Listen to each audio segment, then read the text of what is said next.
The standard of chess is getting better every year. I'm talking about players getting stronger.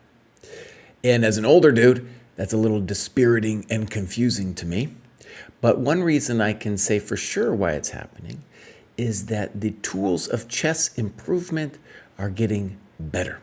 And today we're going to talk about sparring. Sparring has always been around, it's always been a thing, but now our bots are much better. Just until a couple years ago, it was the case that with the bots, if you played out a position, it would always do the same move. And it was very difficult to adjust the playing ability of the bots. And now that's also improved. So we're going to talk about how to play against the bots and how to construct a system of sparring. And I'm going to be using the Chess Dojo website for this, but you could do this also on your own. Okay, let's get into it. This is my personal page on the dojo. We go to material. We go to sparring positions. You can see we have a bunch. Let's do endgame algorithms, and let's start with this first algorithm here. Now, I taught kids for a long time. I've put my time in as a teacher, and this was one of the most terrifying thing for kids, especially this position here on the right where black is going to be in stalemate if we move the king. And this happens all the time. One of the reasons this really has to be drilled down to do it again and again. Another thing about endgame sparring, doing algorithms, is you're also gaining a grip on the board that will transfer to other chess skills. Here, the grip should say, oh, the queen is, I should be able to kind of visualize what the queen is controlling at a glance. Okay, so let's start with chess.com. We're going to also look at Lichess, how to do it. I want to stress, I have GM privilege on chess.com. That means I don't have to pay for a diamond membership. You do have to have an advanced membership of some kind to play against the bots. First, though, let's just check it out. I'm going to go over here. I'm going to hit play computer. Bam. And right away, it's going to put you up against some beast, right, in this position. Well, I don't want to play a beast here. I want to play somebody. Imagine I'm a beginner, 0 to 300. That's like 450 or 550 chess.com. I want to play somebody more at my level. This is very important. I'll get into more why it's so important. So I'm going to change the bots, and I'm going to go to beginner, and I like this guy, Martin. Bam! And we'll choose him. And just as an example of the pain that can be had if you don't spar, bam! Oh, it's over, bros. It's over. Okay. So chess.com from our site, very easy to use. If you aren't using our site, what you need to know, is a little bit difficult, is you have to go to learn and then hit the practice thing, and then you can set it up from there with the fen. The fen is the descriptor. I'm about to show how that works with Lichess. Okay, so if we go back to our familiar setup here for Lichess, what we're going to do is we're going to grab that fen. Bam! It's copied now to the clipboard. I'm going to go over to Lichess, and now very important, I need to go to Tools. I go Board Editor. Bam. I need to copy and paste that bad boy into the fen bucket. And I then hit Continue from here. Now, very important, if I hit Play with a computer, possible to be done, it will give me a different levels of stockfish. Better, I think, though, is if I hit Play with a friend. And now, let's say 3-0, I can change the time control, obviously. And let's say I need to hit white. I need to tell it that. And now I need to search for said friend. And you don't actually need to be friends with these bots. They are kind of automatically your friend. Here's Maya 1. And then I'm going to start playing Maya 1 in a half a second here. Okay. Important to say is that also on our material, I'm going to show you guys this, and you don't need to be part of the site to see this page, is I've listed out all of the typical bots that you would want to play against,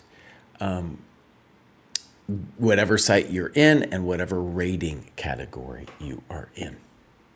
I want to stress, let's say this Martin bot at the beginning, the 0 to 300, there's loads of beginner bots that you can play with, and I'm going to give some examples of how it's cool to use different bots as well. Okay.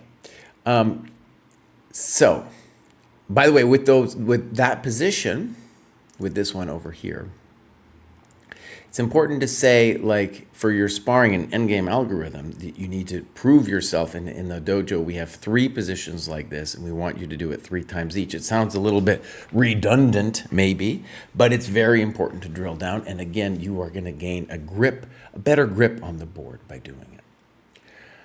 Okay, so let's go to my profile. We do this a couple different ways. We go to material, sparring positions, and I go rook endgame progression. Let's just say I hit match 1. This is bang for your buck, especially if you're over 1500, 1600. This is going to give you a lot of improvement because most players just don't know how to do it. Now, one of the things I really want to stress about this is here you can have a match. And at the beginning of the dojo, the idea was you play these positions and then you run it back against a real opponent, i.e. a person. And to do that, first of all, with the person from our site, you just need to hit this challenge URL. This is ingenious. And then if I go over here, I type it in, it's going to say join the game. And what that means is I have to then, after I send it to a friend, a person, I just hit join the game and boom, we're off and running. Easy. That's a feature that's easier to do on Lichess. And that's why for our challenge URL, we're just sending you directly to Lichess. Chess.com will probably figure it out someday. Okay. But for this, something I really want to stress is, since it's very difficult to find a human opponent that's going to do this match with you, notice 2 plus 30, it could take a while. It could really take a while. But we really want you to play against somebody of your own level, because I want to stress something like this. You might think that you could just learn it and do it, but it takes a lot of practice, and you need to kind of realize that you will make mistakes and your opponent will make mistakes, and you need to get good at what I call massaging your opponent, right? Maybe it's a drawn position, but you go around and find ways to probe the opponent to get good at that kind of dirty play. And these positions really offer all kinds of opportunities to do so.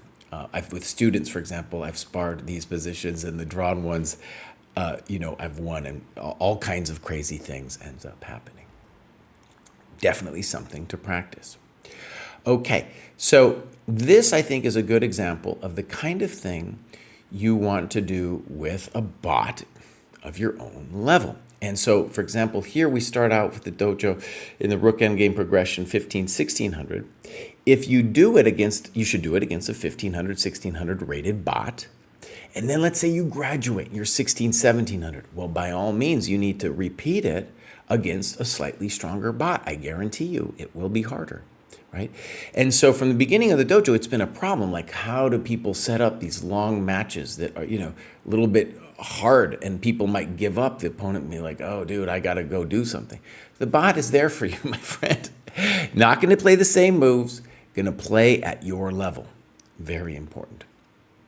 Okay, I just want to show a couple more things here. If I go endgame algorithm, and I go, let's say, over here to mine. This is a nasty one. I did a video on this, very important. Also, something I want to do against an opponent of my level, right? This one's nasty as well. I just want to find the one I want to talk about here. This one's also incredibly difficult. And this is the one I was actually looking for. I did a video on this. And one of the cool things, if I hit play computer and then I hit change bot, I thought it was really cool that not only could I adjust the player levels, but I could play like some of my old friends in here. I could play Irina, and it was just funny because me and her sparred endgames ages ago. And so now I'm kind of able to do it with her again in a position like this. And then I can move through the different creators trying to prove my valor in this very difficult position. Now, the final thing I want to stress is the obvious, is you should also be sparring your openings. And so, for example, if we go material courses, and I don't know, let's pick Kostya's King's Indian course, I can hit sparring positions and boom, I got all these beautiful sparring positions. I can play it against the person, the computer on Chess.com. I can set it up on Lichess. Beautiful thing. And one of the things to say about this kind of sparring is you want to get good, not just at memorizing stuff. The memorizing stuff is great, but it's not going to give you a feel for the ideas. And that's going to be the really important feature in opening play, in that early middle game. Do you understand the ideas of the position? This kind of thing will very much help you. Also, I think one of the key things that's very difficult for people to learn, let's say when they get around 1800, is this endgame sparring. Let's say a position like these ones. Very difficult to get a feel of how to play this kind of endgame. Very helpful because you start by learning how to play simple, quote unquote, simple positions. You'll really get a sense of how should I put this? The harmony of the pieces. When there's a lot of pieces on the board, it's harder to think about it. But here, let's just say in this first one, we have the rook better than black's rook, our knight, which needs improvement, our king, which needs improvement. You start thinking about the game in terms of the individual pieces and who is better than who. Very helpful for the rest of your game, in addition to learning how to play it like this. Of course, we also have middle game sparring. And yeah, you should be doing positions like this, right? And then from the very beginning, this is just at the lower levels, but we want you to win when you're up a significant amount of material, for example, and to prove that you can do it. These are all just different kinds of sparring that you should do. And to leave you with just the very simple thought is, I wish I had something like this when I was a kid. So it's a new technology that will help you openings, middle games, end games, right? All of this is available now to you. And so whether you're a part of the dojo or not, I just want to do this little vid to help you on your way.